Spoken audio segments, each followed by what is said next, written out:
एक समय था जब भारत की धरती सिर्फ मिट्टी नहीं थी, वो थी शक्ति का प्रतीक, संस्कृति का गर्व और वीरों की जननी। हर ओर दुर्ग थे, महलों की ऊंचाई आकाश छूती थी और सम्राट की गाथाएं वायु में गूंजती थी। लेकिन उन सब में सबसे महान कौन था? किसके पास वो दूरदृष्टि थी जिसने भारत को एक सूत्र में बांधा?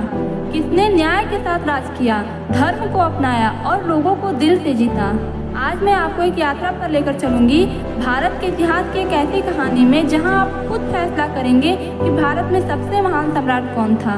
एक साधारण बालक से सम्राट बनने तक चंद्रगुप्त मौर्य की कहानी। वो एक मामूली बालक था, जंगलों में खेलता, भूखा सोता, लेकिन उसके भीतर कुछ और ही था।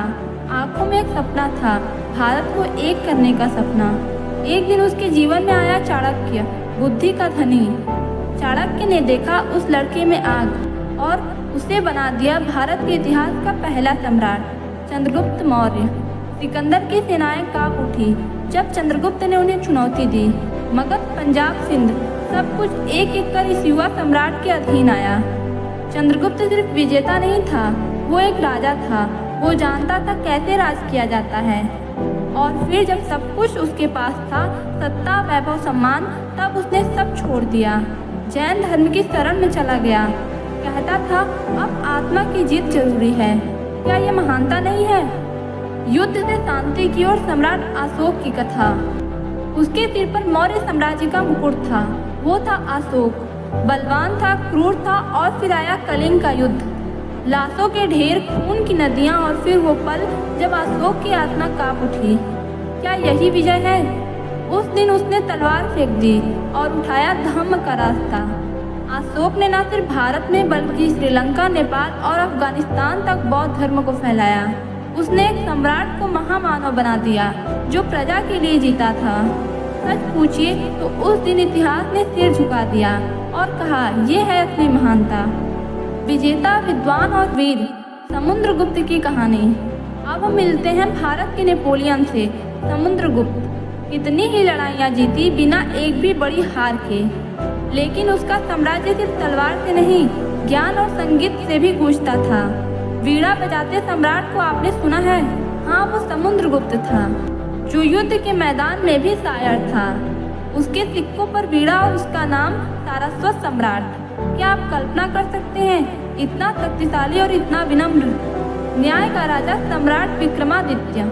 राजा विक्रमादित्य एक ऐसा नाम जो कथा कहानियों में अमर हो गया।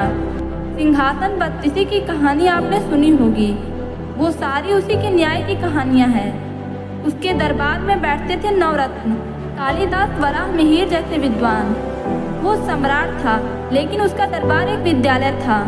वो कहता था, राजा वो नहीं जो शासन करे, राजा वो जो सुने।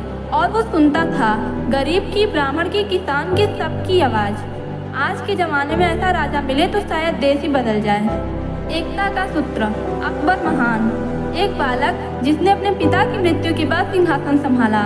एक राजपूत राजकुमारी से विवाह किया और हर धर्म को एकजुट करने की कोशिश की।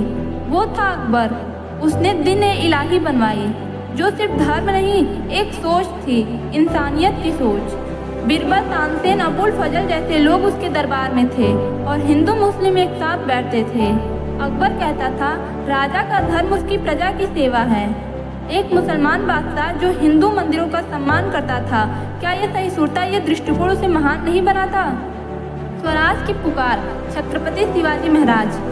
अब आते हैं उस वीर की ओर जिसने भारत की आत्मा को फिर से जागृत किया। शिवाजी महाराज। एक छोटा किला तोरणा से शुरू हुआ और देखते ही देखते हिंदवी स्वराज की नींव रख दी। गुरिल्ला युद्ध की रणनीति, दुश्मन से सीधा मुकाबला और सबसे बड़ी बात, हर धर्म, हर स्त्री, हर किसान का सम्मान। शिवाजी ने एक नया सपना दिया, राजा वही जो अपनी माटी से जुड़ा हो। औरंगजेब जैसे शक्तिशाली शासकों को चुनौती देना, ये सिर्फ साहस नहीं था, ये आत्मबल था, स्वाभिमान था, भारत की आत्मा की आवाज़ थी। अब सवाल उठता है, इतने महान सम्राटों में सबसे महान कौन था? कोई एकता का निर्माता था, चंद्रगुप्त। कोई शांति का दूत, अशोक। कोई कला का संरक्षक, समुद्रगुप्त। कोई न्याय का प्रतीक, विक्रमादित्य। कोई समरसता का उदाहरण, अकबर। तो कोई स्वराज का पुजारी शिवाजी। और अब निर्णय आपका है, आप किसे मानते हैं कि भारत का सबसे महान सम्राट कौन है। अगर आपने इस वीडियो में कुछ भी सीखा हो, कुछ भी महसूस किया हो, तो इस वीडियो को शेयर कीजिए ताकि देश की हर कोने तक पहुँचे हमारे असली नायकों की कहानी। और हाँ, कमेंट में ज़रूर बताइए आपके दिल में कौन सम्राट राज करता है।